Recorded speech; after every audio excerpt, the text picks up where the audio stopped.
So at the end of 2016, I decided that for 2017, one of my primary challenges would be to read 50 books.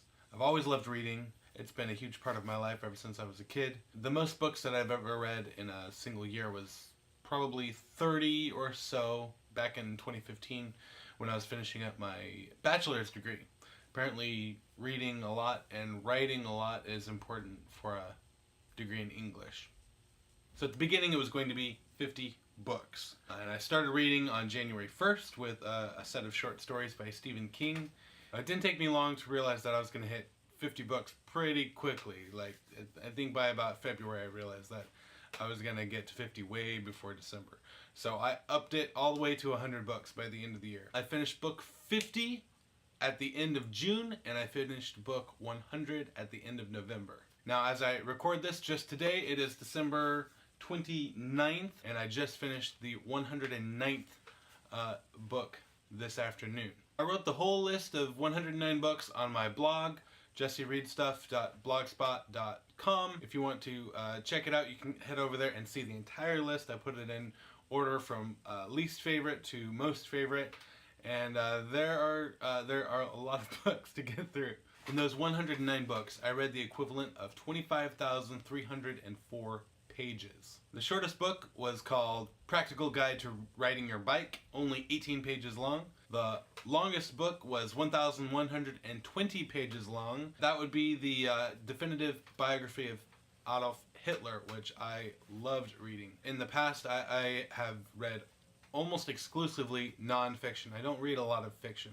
So this year I wanted to change that. I did end up reading more non-fiction than fiction overall. I only read about 40 works of fiction this year, but that's like a lot more than I usually would in a given year. Of these 109 books that I've read, only 7 were books that I had read in previous years. All the other ones were brand new to me. I tend to like new books, new movies. I try to listen to new music all the time.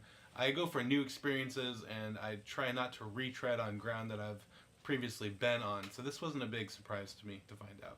I read books on literature, World War II, nuclear war, psychology, religion, satire, humor, magic, fantasy, food and money, children's books and short stories. And I really did try to find meaning and application to my own life in every book. I think that's really important, that no matter what you're reading, whether it's a book by Dr. Seuss or a really deep work of literature or a paperback novel or a cookbook, that you find within it something that you can apply to your own life. I really like to try and get something out of everything that I read, and I think I did almost everything that I read this year. I got something out of it. Some of these books were mediocre. Some were downright terrible. Many were good, and a handful were eye-poppingly, astoundingly great. Now, to end my 2017 reading challenge and to end this video, I just want to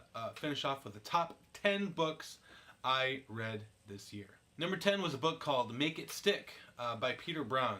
This was a book about learning and memory. As I started teaching the first half of this school year, I found that almost every day I was thinking of ways to apply the things that I learned in this book. Number 9 is a book called The God Who Is There by Francis A. Schaeffer. This is actually one of those 7 books that I'd read before. I read this in my early teens. I think I understand at a much deeper level now than I did when I was 13 years old. Number 8, The Courage to Teach by Parker J. Palmer. It was an inspiration to me and should be an inspiration to the heart of every teacher as to the reason why we step into a classroom every day. Number 7, The Song Machine by John Seabrook. I'm honestly surprised that this made it into the top 10, but I really enjoyed learning about the history of modern pop music. I do have philosophical problems with the hit factories that are described in the book, but I had a great time learning about them. Number 6, Harry Potter and the Deathly Hallows by J.K. Rowling. This year, at the beginning of this year, was the first time I'd ever read the Harry Potter series. So I felt like Deathly Hallows was a great send-off to the series. The beginning and the end were excellent. There was a bit of a lull in the middle, but overall it was a great end to a great series that I am happy to be a fan of now. Number 5, How Star Wars Conquered the Universe by Chris Taylor. This was an amazingly written and detailed history of one of my favorite films and franchises, the Star Wars movies. Super well written, really interesting, went into the filmmaking side, the mythological and historical aspect. Must read for any true Star Wars fan, in my opinion. Number 4, Harry Potter and the Half-Blood Prince. There's really no need for me to say why this one blew my mind, right?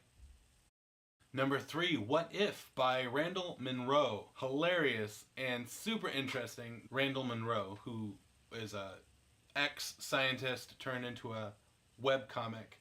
He takes these crazy questions and answers them scientifically. Really hilarious, well read, and well written. Number 2, Spot was the definitive biography of Adolf Hitler by John Toland. As I mentioned earlier, this was the longest book that I read this year at over 1,000 pages long.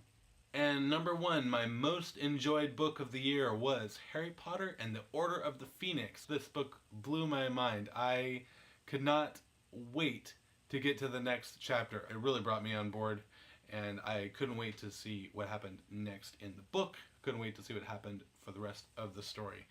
Ending was heart-wrenching. I will never forget my first time through this story. So that was my 2017 reading challenge summary. I hope you enjoyed it. Again, head over to my blog if you want to read a little bit more about the detailed list of books in order from worst to best. Stick around, keep watching, subscribe if you want to see. I have a couple more interesting challenges that I'm giving to myself in 2018. I'll be sharing those with you next week. Thanks for watching. See you later.